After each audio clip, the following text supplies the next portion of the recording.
بسم الله الرحمن الرحيم، والصلاة والسلام على أشرف المرسلين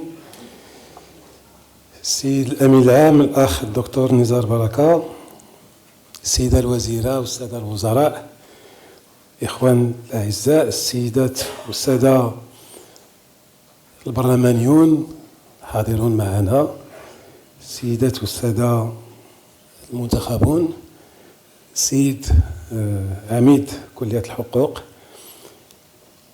السيدات والسادة أعضاء اللجنة التنفيذية للحزب، السيدات والسادة مفتشو الحزب وأعضاء المجلس الوطني للحزب الاستقلال، السيدات والسادة أعضاء رابطة الاقتصاديين الاستقلاليين مكتبا ومجلسا وطنيا، السيدات والسادة ممثلو وسائل الإعلام. Honorables invités, chacun en son nom et en sa qualité. Chers amis, mesdames et messieurs, je souhaite d'abord la bienvenue à toutes et à tous, ceux qui ont fait le déplacement de loin, ceux qui sont ici, et je salue en vous cette grande mobilisation qui a été donc exprimée à travers déjà les confirmations et le choix des ateliers.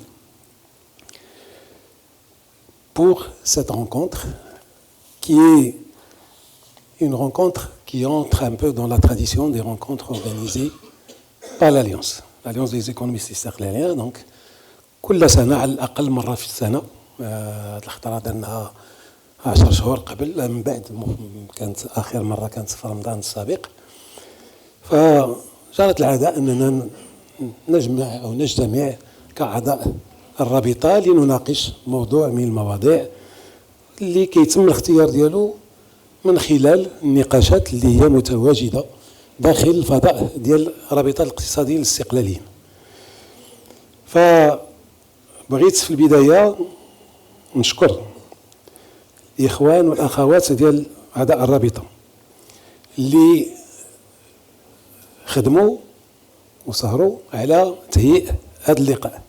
راه ماشي لقاء مرتجل، راه تقريبا هذه 3 شهور ويتهيئ من خلال يعني بحال اللي قلت لكم واحد العدد من النقاشات اللي تناولناها في المجموعه ديالنا، خاصه المجموعه ديال الواتساب اللي كاين فيها 300 عضو ديال الرابطه. كانت مواضيع اللي تم التداول فيها، وربما كان هاد النقاشات كانوا جوج المواضيع اللي طغاو عليها. الموضوع الاول هو اشكاليه التشغيل، كيفاش نرفعوا من وتيرات التشغيل وتكون واحد المواكبه اكثر مردوديه ديال التنميه الاقتصاديه وديال الاستثمار وتمشي للتشغيل. وثانيا هاد الاوراش الكبرى التي تعرفها المملكه تحت القيادة الرشيدة لصاحب الجلالة الملك محمد السادس حفظه الله، كيف يمكن نجعلوا منها واحد الرافعة للتنمية الاقتصادية الوطنية ونستفيد منها كمقاولات، كشغيلة، كشباب، كباحثين، حتى تكون القيمة المضافة لهذه يعني لهذه الأوراش الكبرى أن تبقى، أن نحتفظ بجلها. نحن اقتصاد مفتوح على العالم، يعني إذا بحال اللي كيقولوا الطبيعة لا تحب الفراغ، إذا المقاولات ديالنا ما تمتش التعبئة ديالهم وما كانش التسهيل ديالهم وما نتخارطوش في هذه الدينامية هذه، فغادي نقدروا نهديو خيرنا لغيرنا. غادي نشوفوا بالأرقام علاش كنتكلموا. دونك حنا إلا كان شي حاجة اللي بغينا نأكدوا عليها اليوم راه هي تسهيل المقاولة وتعبئة المقاولة المغربية باش تكون هي المستفيدة الأولى كفاعل كمنتج للخدمات والسلع اللي غتكون مصاحبة هذه الأوراش الكبرى، وثانيا أنها تخلق لنا فرص للشغل، وأنها كذلك تعطي واحد يعني القدرة الشرائية اللي غادي توزع وراه كتوزع الآن إلى ما si on la canalise pas vers une production nationale, elle risque de prendre la trajectoire vers d'autres productions qui viennent de l'extérieur. هذا هو الاساس ديال الاشكاليه اللي بغينا نناقشوها اليوم. Donc, après plusieurs réunions et multiples échanges entre les membres du bureau et d'autres membres de l'Alliance, nous avons choisi de tenir cette rencontre autour d'une thématique non conjoncturelle, bien qu'elle soit d'actualité. 2024-2030, les ambitions volontaristes du Maroc. Donc, on s'attend à 7 années, normalement, qui vont connaître beaucoup de chantiers. Et il faut les valoriser et les exploiter au profit de la croissance marocaine. Cette thématique donc découle des débats que nos membres avaient engagés virtuellement dans le cadre de notre groupe WhatsApp autour de sujets tels que les grands chantiers du Maroc, la problématique de l'emploi. Cette problématique d'emploi, rappelez-vous, كان نقاش حول شنو هي الإحصائيات ديال الشغل. وكان واحد البحث اللي قاموا به الاخوان ديالنا مشاو قلبوا شنو هما الاليات اللي باش كنعبروا واش فعلا شي كيقول اون ا ديتروي دي بوست دومبلوا شي كيقول اون ا كريي بوكو دومبلوا اي سا سو شيفر لي زيكار دي فوا بار ديزين دو ميليي اي هما لي دو سورس سون بون كل واحد كياخذ واحد المعيار واحد المقياس وكنظن لي دو سورس doivent être utilisés pour apprécier l'évolution de l'emploi dans notre pays. Donc, la problématique de l'emploi, la préservation puis le développement de la classe moyenne, qui a subi quand même une certaine détérioration, notamment après la crise du Covid et les crises qui y ont suivi. Et bien sûr, le pouvoir d'achat des citoyens et la consolidation et le développement de notre système productif. Je parle des TPE, des PME, des start-up et des grandes entreprises. Par une promotion volontariste de la production de biens et services marocains et du Made in Morocco que nous portons avec le cœur et avec l'action. Nous avons retenu une thématique qui nous projette dans l'avenir et qui permet aux participants ici présents et ceux qui nous suivent à distance via Média 24, l'ODJ, et que je remercie infiniment à l'occasion. Donc, à tout ce monde-là, de participer à un exercice de déploiement de l'intelligence collective pour sortir avec des recommandations pertinentes que nous partageons avec tous les concernés et intéressés, comme l'AEI, comme l'Alliance des économistes et Cercle, l'a toujours fait, en tant que force de proposition agissante et citoyenne. Mesdames et messieurs, chers amis, depuis le début du règne de Sa Majesté le roi Mohammed VI, que Dieu l'assiste, le Maroc a lancé des chantiers de grande envergure sur les plans institutionnels, humains, sociaux, sportifs, économiques, des infrastructures, des relations internationales, etc. Cette dynamique se poursuit et s'accélère. Au secteur économique comme l'industrie, le tourisme, la finance, le commerce, l'énergie, l'eau, l'agriculture, le transport, le sport, la culture s'ajoutent retenez que j'ai cité comme secteur économique la culture, le sport. À ces secteurs s'ajoutent des appuis humains et sociaux, tels que la santé, l'éducation, l'aide sociale et l'aide au logement, avec une préoccupation permanente de développement humain, durable et inclusif sur le plan territorial et social. Le choix de notre pays pour l'organisation de la Cannes 2025 et sa candidature conjointe avec nos voisins et partenaires, l'Espagne et le Portugal, pour organiser la Coupe du Monde 2030. Ce choix nous engage à lancer des chantiers de grande envergure, tout en accélérant et développant ceux qui sont déjà programmés, et d'autres qui vont venir, malgré les difficultés de l'environnement international, qu'il s'agisse de géopolitique ou climatique. Ces projets structurants ne se limitent pas à la construction de stades. Ils englobent également le développement d'infrastructures et équipements clés, tels que la mobilité aérienne, portuaire, ferroviaire et routière, l'hébergement, les services de loisirs, de communication, de santé, de conférences, de sécurité, etc. Des projets concrets sont lancés et d'autres le seront à partir de 2024 et 2025, en préparation de ces événements à dimension continentale et planétaire, avec de lourds investissements à différents niveaux. Outre cette dynamique de développement, portée par une vision stratégique et éclairée du souverain, il convient également de voir dans ces chantiers et des budgets qu'ils mobilisent un véritable levier de croissance économique, générateur d'emplois et dynamisant la demande intérieure. Donc c'est un choix de croissance par la demande qui est en train de se mettre en place. Donc cette croissance économique, cette croissance économique par la demande, aussi bien en termes de consommation que d'investissement, parce que c'est une demande intérieure pour la consommation, mais aussi pour l'investissement, compte tenu des grands projets dont je vais parler. Consommation à travers l'aide sociale, par l'amélioration directe et indirecte du pouvoir d'achat des ménages, des chiffres indicatifs que nous allons voir. Ces chiffres qui sont loin d'être ni définitifs ni exhaustifs vous seront présentés par la suite. Une première évaluation fait ressortir, c'est une évaluation que j'ai faite, je dirais, en scrutant ces chiffres.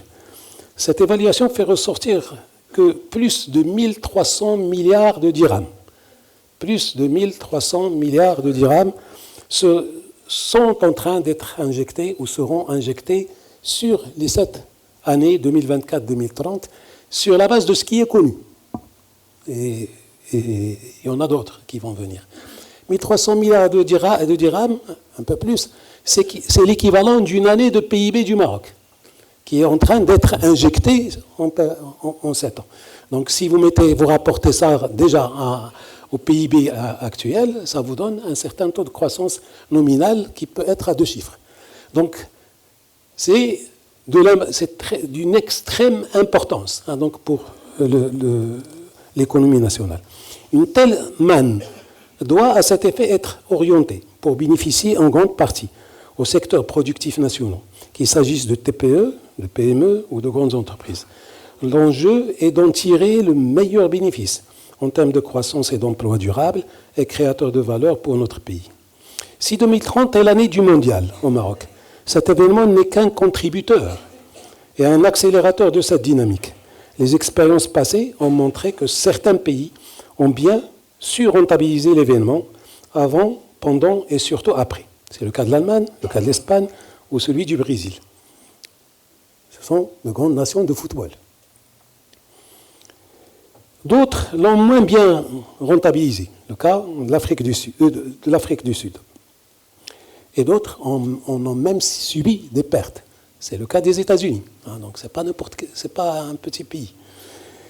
Pour nous, Marocains, 2030 est une consécration d'une stratégie royale d'investissement et de formation de jeunes joueurs et de plusieurs candidatures qui ont mis notre pays dans les radars de la planète foot et donné de la visibilité au royaume à moindre coût, parce qu'on l'oublie. Nos candidatures n'ont pas été perdues. C'est une visibilité au pays, c'est une construction et le coût, par rapport à toute la visibilité que ça nous a apporté, n'était pas vraiment élevé. L'épopée du 11 national au Qatar a donné un grand éclat à tous ces efforts, faisant de notre pays une nation de football en grande ascension. Pour notre rencontre d'aujourd'hui, nous espérons dégager des idées permettant de bien rentabiliser ces investissements et efforts programmés pour les 7 prochaines années, que nous espérons être les 7 glorieuses de notre économie. D'assurer une durabilité de la valeur et qu'ils soient ou qu'ils sont censés créer au-delà de 2030 pour les générations futures au Maroc et dans le continent. Dans le cadre de nos 3 ateliers, nous essayerons de brainstormer et d'amorcer une réflexion permettant de proposer des démarches, des idées, voire des projets permettant de faire de ces chantiers le levier pour un nouveau palier de croissance inclusive et durable dans notre économie. Dans un contexte plein d'incertitudes naturelles et géopolitiques et où de nouveaux concurrents sont en train d'émerger. Nous ne sommes pas seuls à vouloir nous développer, à attirer des investissements qui sont en train d'émerger en masse et à grande vitesse. Après l'introduction et les grandes orientations de notre secrétaire général par rapport à la grande thématique, Si Hicham Saadani nous donnera une lecture des grands chiffres concernant les chantiers dont je vous ai parlé et des 1300 milliards que j'ai pu un peu agréger. Par grand domaine, que ce soit en termes de demande à la consommation ou demande à l'investissement. Suivront juste après les travaux d'atelier pour échanger et proposer des idées, comme je l'ai dit. L'introduction du guest speaker de chaque atelier ne doit pas être le seul sujet de discussion. On a choisi un guest speaker pour planter le décor, mais la discussion au niveau des ateliers ne doit pas être de discuter l'introduction du guest speaker. Donc, c'est une vraie séance de brainstorming. Donc, donnez-vous la liberté de proposer des choses et on n'est pas là pour faire des diagnostics, on est là pour aller de l'avant, faire des propositions. Donc, et bien sûr, vous êtes tous invités à participer sous la responsabilité du modérateur, donc, et à formuler librement vos suggestions et avis dans le cadre de la grande thématique qui nous réunit aujourd'hui. L'atelier 1, quelle est la dynamique de croissance inclusive, forte et durable, favorable à l'entreprise et au territoire marocain. Donc il y a une préoccupation entreprise, préoccupation territoire, une préoccupation sociale, donc favorable à l'entreprise et au territoire marocain, génératrice d'emplois et de bien-être pour les citoyens. Avec comme guest speaker Si Jamel Diwani, qui est membre du bureau de la RUI, qui est président de commission au Parlement, monsieur, qui est professeur universitaire, on ne le cite pas assez. C'est Abdeltaïf Komat, le doyen de la faculté de droit et des sciences économiques à l'université Hassan de Casablanca, se chargera de la modération de cet atelier. L'atelier 2, le Maroc, hub économique et gateway to Africa. En fait, l'importance, l'idée, c'est discuter de l'importance de nos accords économiques et commerciaux et de nos grandes infrastructures pour servir la coopération sud-sud, mutuellement avantageuse, conformément aux hautes orientations de Sa Majesté. Donc l'idée, c'est que cette dynamique doit aussi porter tout ce positionnement que le souverain essaye de donner, a réussi à donner au Maroc au niveau continental et au niveau international. Guest speaker, c'est Mohamed Abdeljelil, ministre et membre du bureau de l'Alliance des économistes istiqlaliens, avec comme modérateur c'est Hicham Saadani, qui est aussi membre de notre alliance. L'atelier 3 porte sur une thématique pour un renforcement de la résilience du Maroc. Une résilience, j'allais dire, des résiliences. Donc c'est une résilience à dimension plurielle. L'accélération de son émergence économique et de son développement social. Le guest speaker, c'est notre ami, monsieur le ministre, c'est Riyad Mzour, membre du bureau de l'Alliance, avec comme modérateur Mehdi Sebti, également membre du bureau de l'Alliance. Donc, après ça, on fera une pause déjeuner et on reviendra pour la restitution des travaux d'atelier avant d'avoir le mot de clôture. Pendant le démarrage des ateliers, j'invite les amis, membres de l'Alliance, nouveaux, ceux qui nous ont rejoints tout récemment, qui n'ont pas eu d'autres occasions de discuter avec Sénézar, le secrétaire général du parti, donc à retrouver Sénézar dans une salle pour un échange, pour mieux briser la glace, donc pour ceux qui ne l'ont pas fait à l'occasion d'autres rencontres, et je m'adresse là aux nouveaux membres de l'Alliance des économistes istiqlaliens, et je vous remercie.